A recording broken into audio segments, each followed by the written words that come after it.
When the time comes to fill in the game card, Jeff Blashill doesn't exactly have the luxury of a star-studded lineup to pencil in. Jeff frequently tried to level out his lineup rather than having it top-heavy. Up front, the Detroit Red Wings could create two solid NHL lines, but that leaves a pair of below-average lines and possibly an all-caliber fourth line for the majority of the year up until the last two games. With the return of Anthony Mantha, Blash has the opportunity to balance out his top two lines. Mantha has returned in terrific shape. Over the last two games, he's been skating in all three zones and continues to work hard on the boards.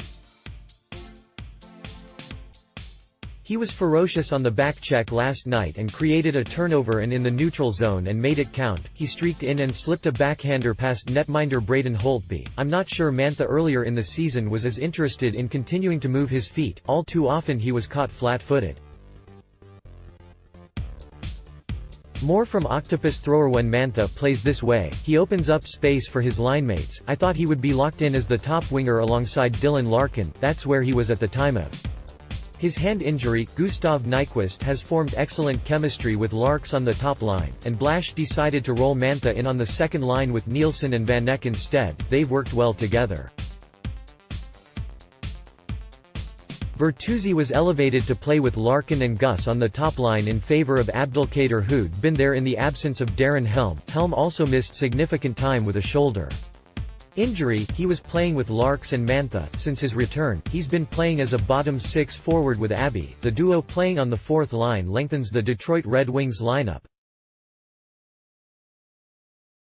I would love to see a Mantha-Larkin-Nyquist line or an A-Larkin-Mantha unit. Jeff Blashill can do a bit of exploring with Mantha back in the lineup. Maybe he will find a combination that jives well. I urge him to not just sit still and resist the urge to shuffle the lines. All too often Mike Babcock would wait until it was too late to put Pav and Hank together. Blash, don't be stubborn and try to be a bit more creative when the opportune time arises. I have no problem with Bertuzzi playing on the top line, although I don't see him as a true top six forward. He's an upgrade to both Helm and Abby in my opinion. I would like to see Nielsen, Mantha, and AA together as the second line. I think Andreas is a top six forward within this group and Blashill needs to play him that way. This would create two respectable scoring lines for the Wings. The third line with Glendening, Van Eck, and Helm as a line with the ability to chip in here and there with a goal and play responsibly in their own zone. Michael Rasmussen is expected to be out Tuesday night once again with a lower body injury. He is expected to be back by the weekend though. At this point, it is considered a minor injury, and is scheduled to skate with De La Rose and Abdelkader as the checking line.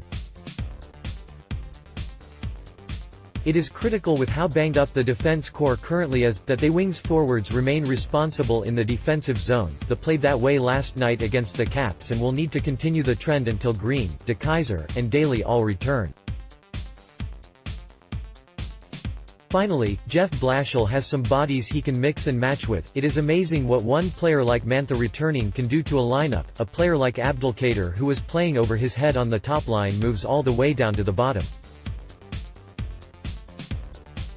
It's not a knock on him. Some players are grinders, and others are scorers. Needless to say, number 8 is not a scorer these days.